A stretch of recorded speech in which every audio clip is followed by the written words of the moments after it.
পরিবর্তনের বাংলাদেশে এখন নানাভাবেই বইছে পরিবর্তনের লহর। তদারক ইউনিসের বদান্যতায় শুরু হয়েছে বাংলাদেশের ইতিহাস পাল্টে ফেলার কাজও। উগ্র মৌলবাদ মাথাচাড়া দিয়ে উঠেছে বেলাগামভাবে। লাজ লজ্জার মাথা খেয়ে ইউনিস এখন উন্মুক্ত শাসক। ঠিক সেই আবহে বাংলাদেশের জাতীয় স্লোগান জয় বাংলা স্লোগানেও ভীষণ রকম ভাবে আপত্তি ইউনিসের।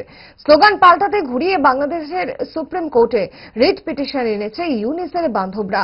মঙ্গলবার সেই রিট পিটিশনের শুনানি পর্ব সেরে রায়দান স্থগিত রাখে আদালত। ফলে এখন থেকে কোনো বাংলাদেশী নাগরিককে বাধ্যতামূলকভাবে আর জয় বাংলা স্লোগান উচ্চারণ করতে হবে না।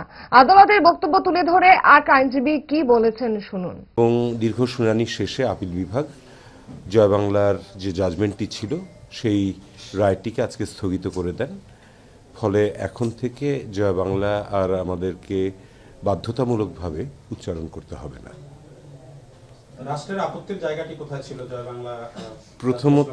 প্রথম আপত্তির যে বিষয়টি সেটি হচ্ছে যে এটি সম্পূর্ণভাবে একটি পলিসিগত নীতিগত বিষয় সিদ্ধান্ত, যেটি নিবে পার্লামেন্ট অথবা যেটি নিবে সরকার, মন্ত্রিপরিষদ হোক, সরকার হোক। এবং একটি দেশের জাতীয় কোনো কিছুকে ঘোষণা করার আগে একটা পপুলার ম্যান্ডেট অর্থাৎ জনগণের কাছ থেকেও এটা শোনার প্রয়োজন রয়েছে। কিন্তু একটি রিট পিটিশন দাখিল করার মাধ্যমে, পাবলিক ইন্টারেস্ট লিটিগেশনের নামে একটা রিট পিটিশন দাখিল করার মাধ্যমে কোনো প্রকার আইনগত ভিত্তি ছাড়া এটিকে ঘোষণা করে দেওয়াটা আইনগতভাবে বৈধ নয়। এটি ছিল হচ্ছে আমাদের মূল প্রতিপাদ্য বিষয়।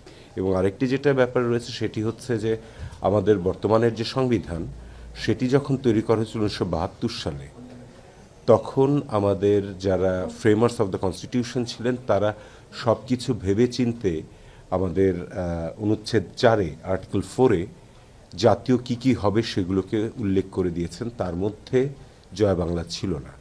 এবং পরবর্তীতে আর্টিকেল 7-এর ক দিয়ে এই বিষয়ে কেউ কোনো প্রশ্ন করতে পারবে না। 7-এর খ দিয়ে কেউ কোনো প্রশ্ন করতে পারবে না, কেউ এটাকে পরিবর্তন করতে পারবে না, এখানে কেউ কোনো কিছু নতুন করে অন্তর্ভুক্ত করতে পারবে না, এরকমও সিদ্ধান্ত দিয়েছিলেন। তো এই সিদ্ধান্ত থাকার পরে আদালত জোর করে কারো উপরে কোনো কিছু চাপিয়ে দেওয়ার, এইরকম জাতীয় কোনো বিষয় চাপিয়ে দেওয়ার এখতিয়ার